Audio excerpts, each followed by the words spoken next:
जय श्री हरि।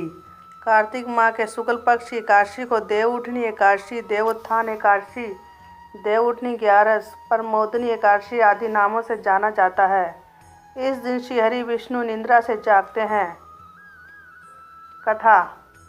एक राजा के राज्य में सभी लोग एकादशी का व्रत रखते थे। प्रजा तथा नौकर चाकरों से लेकर पशुओं तक को एकादशी के दिन अन्न नहीं दिया जाता था। एक दिन किसी दूसरे राज्य का एक व्यक्ति राजा के पास आकर बोला, महाराज कृपया करके मुझे नौकरी पर रख लें। तब राजा ने उसके सामने एक शर्त रखी कि ठीक है रख लेते हैं, किंतु रोज़ तो तुम्हें खाने को सब कुछ मिलेगा, पर एकादशी को अन्न नहीं मिलेगा। उस व्यक्ति ने उस समय हाँ कर ली, पर एकादशी के दिन जब उसे फलहार का सामान दिया गया तो वह राजा के सामने जाकर गिड़गिड़ाने लगा, महाराज इससे मेरा पेट नहीं भरेगा, मैं भूखा ही मर जाऊंगा, मुझे अन्न दे दो। राजा ने उसे शर्त की बात याद दिलाई, पर वह अन्न छोड़ने को राजी नहीं हुआ। तब राजा ने उसे आटा, दाल, चावल आदि दिए। वह नित्य की तरह नदी पर पहुंचा और स्नान कर भोजन पकाने लगा। जब भोजन बन गया तो वह भगवान को बुलाने लगा, आओ भगवान भोजन तैयार है। उसके बुलाने पर पीताम्बर धारण किए भगवान चतुर्भुज रूप में आ पहुँचे तथा प्रेम से उसके साथ भोजन करने लगे। भोजन आदि करके भगवान अंतर्ध्यान हो गए। तब वह अपने काम पर चला गया। 15 दिन बाद अगली एकादशी को वह राजा से कहने लगा कि महाराज मुझे दुगना सम्मान दीजिए। उस दिन तो मैं भूखा ही रह गया। राजा ने कारण पूछा तो उसने बताया कि हमारे साथ भगवान भी खाते हैं, इसलिए हम दोनों के लिए ये सामान पूरा नहीं होता।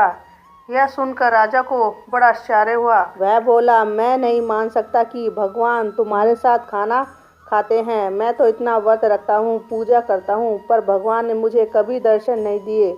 राजा की बात सुनकर वह बोला, महाराज यदि विश्वास ना हो तो साथ चलकर देख लें। राजा एक पेड़ के पीछे छिपकर बैठ गया। उस व्यक्ति ने भोजन बनाया तथा भगवान को शाम तक पुकारता रहा, परंतु भगवान न आए। अंत में उसने कहा, हे भगवान यदि आप नहीं आए तो मैं नदी में कूदकर प्राण त्याग दूंगा। लेकिन भगवान नहीं आए। तब वह प्राण त्यागने के उद्देश्य से नदी की तरफ बढ़ा। प्राण त्यागने का उसका दृढ़ इरादा जानकर शीघ्र ही भगवान ने प्रकट होकर उसे रोक लिया और साथ बैठकर भोजन करने लगे। खा पीकर वे उसे अपने विमान में बिठाकर अपने धाम ले गए। यह देख राजा सोचा कि व्रत उपवास से तब तक कोई फायदा नहीं होता जब तक मन शुद्ध ना हो। इससे राजा को ज्ञान मिला। वह भी मन से व्रत उपवास करने लगा और अंत में स्वर्ग को प्राप्त हुआ। देव प्रमोदनी एकादशी की व्रत कथा दूसरी।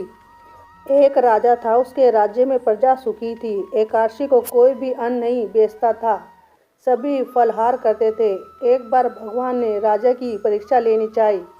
भगवान ने एक सुंदरी का रूप धारण किया तथा सड़क पर बैठ गए। तभी राजा उधर से निकला और सुंदरी को देखकर चकित रह गया। उसने पूछा, हे सुंदरी तुम कौन हो और इस तरह यहाँ क्यों बैठी हो? तब सुंदर स्त्री बने भगवान बोले, मैं निराश्रित हूँ, नगर में मेरा कोई जान पहचान का नहीं है, किससे सहायता मांगूं? राजा उसके रूप पर मोहित हो गया था।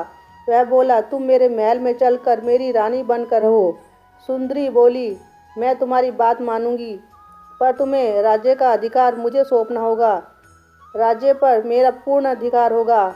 मैं जो भी बनाऊंगी तुम्हें खाना होगा। राजा उसके रूप पर मोहित था, अतः उसने उसकी सभी शर्तें स्वीकार कर ली। अगले दिन एकादशी थी। रानी ने हुक्म दिया कि बाजारों में अन्य दिनों की तरह अन्न बेचा जाए। उसने घर में मांस, मछली आदि पकवाए तथा परोसकर राजा से खाने के लिए कहा। यह देखकर राजा बोला, रानी आज एकादशी है, मैं तो केवल फलहार ही करूँगा। तब रानी ने शर्त की याद दिलाई और बोली, या तो खाना खाओ, नहीं तो मैं बड़े राजकुमार का सिर काट लूँगी। राजा ने अपनी स्थिति बड़ी रानी से कही तो बड़ी रानी बोली, महाराज धर्म ना छोड़े, बड़े राजकुमार का सिर दे दें। पुत्र तो फिर मिल जाएगा, पर धर्म नहीं मिलेगा। इसी दौरान बड़ा राजकुमार खेल कर आ गया। माँ की आंखों में आंसू देखकर वह रोने का कारण पूछने लगा तो माँ ने उसे सारी परिस्थिति बता दी। तब वह बोला, मैं सिर देने के लिए तैयार हूँ। पिताजी के धर्म की रक्षा होगी, ज़रूर होगी। राजा दुखी मन से राजकुमार का सिर देने को तैयार हुआ तो रानी के रूप से भगवान विष्णु ने प्रकट होकर असली बात बताई। राजन, तुम इस कठिन परीक्षा में पास हुए। भगवान ने प्रसन्न मन से राजा से वर मांगने को कहा तो राजा बोला, आपका दिया सब कुछ है, हमारा उद्धार करें। उसी समय वहाँ एक विमान उतरा। राजा ने अपना राज्य पुत्र को सौंप दिया और विमान में बैठकर परम धाम को चला गया। देवउठनी एकादशी की प्रमुख तीसरी कथा शंकासुर नामक राक्षस की है। शंकासुर ने तीनों लोकों में बहुत ही उत्पात मचाया हुआ था। तब सभी देवताओं के आग्रह करने पर भगवान विष्णु ने उस राक्षस से युद्ध किया और यह युद्ध कई वर्षों तक चला। युद्ध में वह असुर मारा गया और इसके बाद भगवान विष्णु विश्राम करने चले गए। कार्तिक शुक्ल एकादशी के दिन भगवान विष्णु की निद्रा टूटी थी और सभी देवताओं ने भगवान विष्णु की पूजा की थी। शिव महापुराण के अनुसार पौराणिक समय में दैत्यों का राजा धब हुआ करता था। वह बहुत बड़ा विष्णु भक्त था। कई सालों तक उसके यहाँ संतान नहीं होने के कारण उसने शुक्राचार्य को अपना गुरु बनाकर उनसे श्री कृष्ण मंत्र प्राप्त किया। यह मंत्र प्राप्त करके उसने पुष्कर सरोवर में घोर तपस्या की। भगवान विष्णु उसकी तपस्या से प्रसन्न हुए और उसे संतान प्राप्ति का वरदान दे दिया। भगवान विष्णु के वरदान से राजा धब के यहाँ एक पुत्र ने जन्म लिया। इस पुत्र का नाम शंखचूड़ रखा गया। बड़ा होकर शंखचूड़ ने ब्रह्मा जी को प्रसन्न करने के लिए पुष्कर में घोर तपस्या की। उसकी तपस्या से प्रसन्न होकर ब्रह्मा जी ने उसे वरदान मांगने को कहा। तब शंखचूड़ ने वरदान मांगा कि वे हमेशा अजर अमर रहे, वे कोई भी देवता उसे नहीं मार पाए। ब्रह्मा जी ने उसे यह वरदान दे दिया और कहा कि वह बद्री वन में जाकर धर्मध्वज की पुत्री तुलसी जो तपस्या कर रही है उससे विवाह कर ले। शंखचूड़ ने वैसा ही किया और तुलसी के साथ विवाह के बाद सुखपूर्वक रहने लगा। उसने अपने बल से देवताओं, असुरों, दानवों, राक्षसों, गंधर्वों, नागों, किन्नरों, मनुष्य तथा त्रिलोकी के सभी प्राणियों पर विजय प्राप्त कर ली। वह भगवान श्री कृष्ण का परम भक्त था।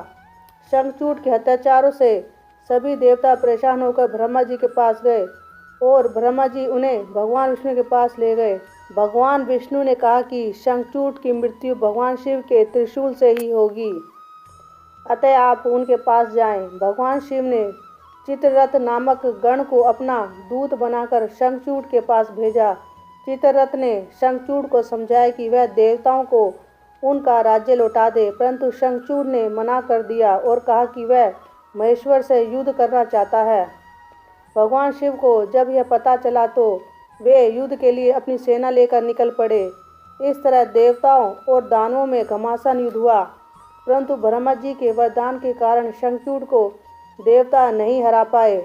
भगवान शिव ने शंखचूड़ का वध करने के लिए जैसे ही अपना त्रिशूल उठाया तभी आकाशवाणी हुई कि जब तक शंखचूड़ के हाथ में श्रीहरि का कवच है और इसकी पत्नी का सतीत्व अखंडित है तब तक इसका वध असंभव है।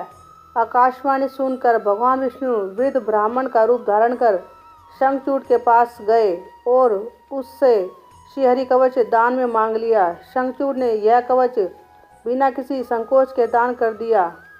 इसके बाद भगवान विष्णु शंखचूड़ का रूप बनाकर तुलसी के पास गए। शंखचूड़ रूपी भगवान विष्णु ने तुलसी के महल के द्वार पर जाकर अपनी विजय होने की सूचना दी। यह सुनकर तुलसी बहुत प्रसन्न हुई और पति रूप में आए भगवान का पूजन किया, वे रमण किया। ऐसा करते ही तुलसी का सतीत्व खंडित हो गया और भगवान शिव ने युद्ध में अपने त्रिशूल से शंखचूड़ का वध कर दिया। तब तुलसी को पता चला कि वे उनके पति नहीं बल्कि वे तो भगवान विष्णु हैं। क्रोध में आकर तुलसी ने कहा कि आपने छल पूर्वक मेरा धर्म भ्रष्ट किया है और मेरे पति को मार डाला, अतः मैं आपको शाप देती हूँ कि आप पाषाण होकर धरती पर रहें। तब भगवान विष्णु ने कहा, देवी, तुम मेरे लिए भारतवर्ष में रहकर बहुत दिनों तक तपस्या कर चुकी हो। तुम्हारा यह शरीर नदी रूप में बदलकर गंडकी नामक नदी के रूप में प्रसिद्ध होगा। तुम पुष्पों में श्रेष्ठ तुलसी का पौधा बन जाओगी और सदा मेरे साथ रहोगी। तुम्हारे शाप को सत्य करने के लिए मैं पाषाण शालिग्राम बनकर रहूँगा। गंडकी नदी के तट पर मेरा वास होगा।